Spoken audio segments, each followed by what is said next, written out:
Hey, good morning, Dr. Gary Richter. Just wanted to check in today and talk a little bit about low stress veterinary visits.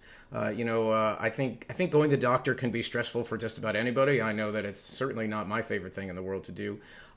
So it stands to reason that our pets may be a little bit apprehensive about these things as well.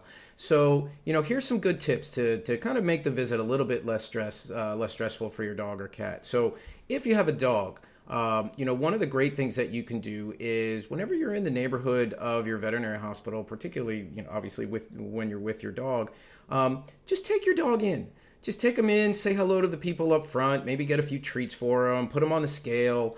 Just go through the sort of that process so they kind of get desensitized to coming in and out of the hospital. So it's not that every time they see that building or they walk in that door, they automatically go into panic mode. You want to turn it into a good experience. Most veterinary hospitals, the staff there is super happy to come out and love all over your dog even when you don't have an appointment, because from our perspective, if when our patients come in, if they're not stressful, if they're not stressed out, it's better for all of us.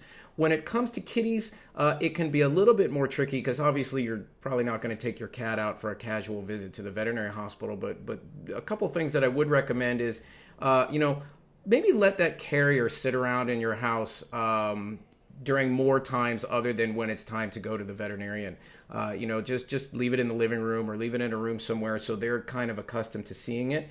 There's also a product available called Feel Away. It's a spray that is a natural pheromone that tends to be calming for cats. So a lot of times what we'll have people do is you put a kind of a towel in the carrier and you spray the towel with the Feel Away. And sometimes that can help keep the kitty a little bit calmer as well. So that's something that you can do to try and help kitties' visit to the veterinarian be a little bit less stressful. And the last thing I'll mention is that there is a program that is available to veterinarians and veterinary offices called the Fear-Free Initiative. And I would certainly recommend that you look that up online. The Fear-Free Initiative is a way for veterinary hospitals to change the way that they work with animals to make the pets' visits less stressful. So perhaps look for a veterinary hospital that has done some fear-free work, and I think you'll find that will also be helpful for your pet. So tomorrow we'll talk a little bit about what to expect during a veterinary visit, and until then, have a great day.